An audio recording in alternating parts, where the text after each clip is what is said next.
We talked a little bit about Avalokiteshvara and the difference between iconic and non-iconic forms. Generally for sculpture, the non-iconic forms pertain to sculpture far more than painting. Um, Now, Avalokiteshvara is a very, very big subject because of its popularity. So we have so many different kinds of sculpture and so many different kinds of paintings.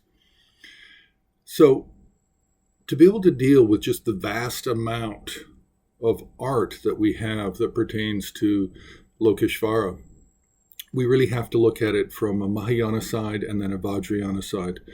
The non-iconic forms are the Mahayana side, and they're generally just people. It's just the enlightened students of Shakyamuni Buddha appearing with one face, two arms, in a very heavenly kind of way, with their garments and jewelry and youthful 16-year-old appearance.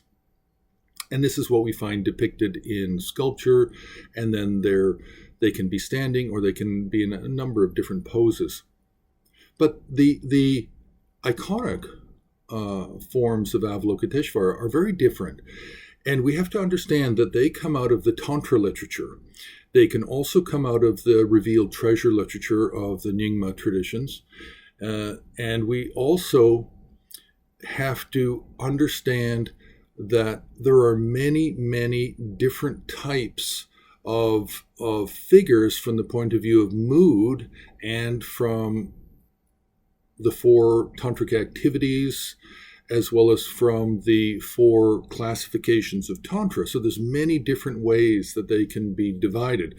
Of course, the three moods for Avalokiteshvara as really a meditational deity. See, in iconic Avalokiteshvara is really functioning as a meditational deity, whereas the non-iconic forms are functioning as devotional objects, or they're created for a memorial for the death of somebody, or they could be created as a gift. Whereas the iconic forms of Avalokiteshvara are based on the concept of meditational deity. And then they have to be also based on what is the metaphor for that practice, and is it a more simple practice or is it a complex practice? Which level of the four classes of Tantra does it fall in? Which Tantra text does it come out of? So we have the four activities. So with the four activities, we have sort of different color representations. We have white, we have yellow, we have red, and we have blue, black. So from these, we have many different types of Avalokiteshvara, which cannot be recognized unless you know that they are an Avalokiteshvara. The same attributes that apply to the Mahayana side do not necessarily apply to the Vajrayana side. Now, how do we keep track of all of these different forms of Avalokiteshvara? Well, that's where we again go back to texts, and we have compendiums.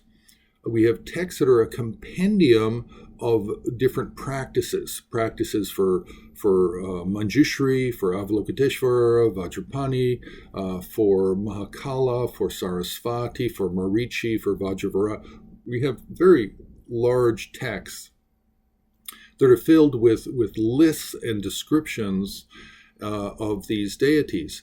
And so we understand the Avalokiteshvara based on these important texts. So now, one of them is the Sadhana Mala, or the Sadhana Samuchaya, Sanskrit text from India, translated quite early on in Tibet. We have the Bodhigyatsa, we have the Mitra Gyatsa, we have some later versions, compilations. And then what these different texts do is they actually pick and choose, depending on whether it's an original Sanskrit text or it's a Tibetan created text, where the Tibetan author has chosen 5, 10, or 20 different forms of Avalokiteshvara to include in his compendium text. So we need to learn and know what some of these texts are. It's a little bit like if not knowing a word, then historically one would go to a dictionary to try and find the meaning of a word. It's the same with Avalokiteshvara and other deities. If you don't know who all the deities are, then you go to one of these compendium texts and you start studying who they are. Or you go to the various compendium texts if you're looking to study a particular deity, such as Avalokiteshvara, Manjushri, Vajrapani, etc. So just a quick word on iconic Avalokiteshvara.